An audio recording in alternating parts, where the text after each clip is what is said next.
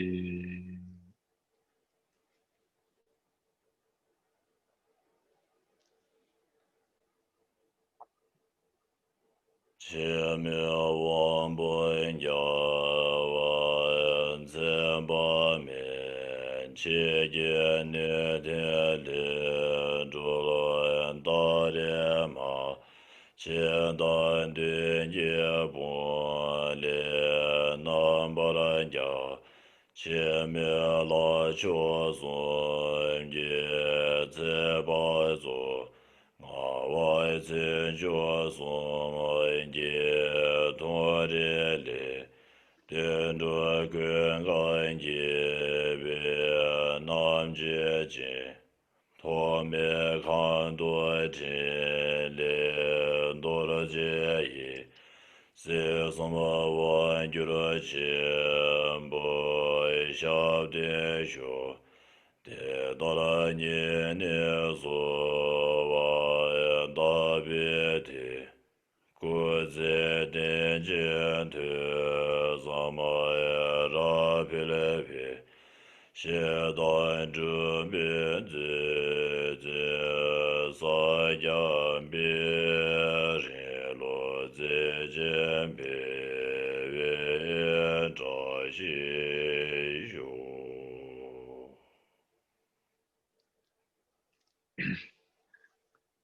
是那么的也堂结些吧，你托你别着那旁结呢， ke ga na che ba lo chu ba ye se pe so le zhou wa la shou jiang ba ba be che da ke ba da gen do sang bo de yang de xin de te da gen ge je sun da lo jin ge wan de da tam je zhang du mo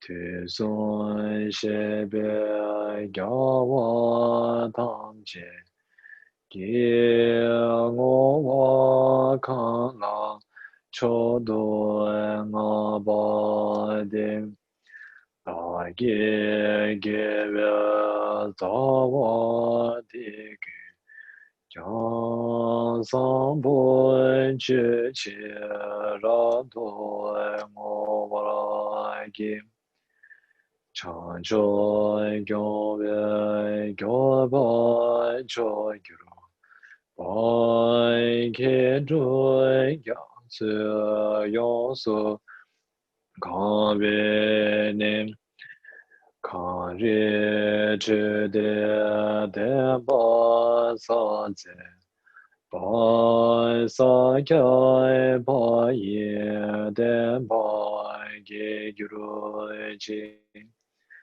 kang jian pe ge de wa lai duo ji dian ba dian sa ge qi zi ba yu ru ji zhe bian dong yu gun jie me ba dan gun yang qian de nam ka nyang ba shou. Okay, thank you. See you 2 weeks later. Thank you. 2周之后再 Thank you, 见。 Rinpoche.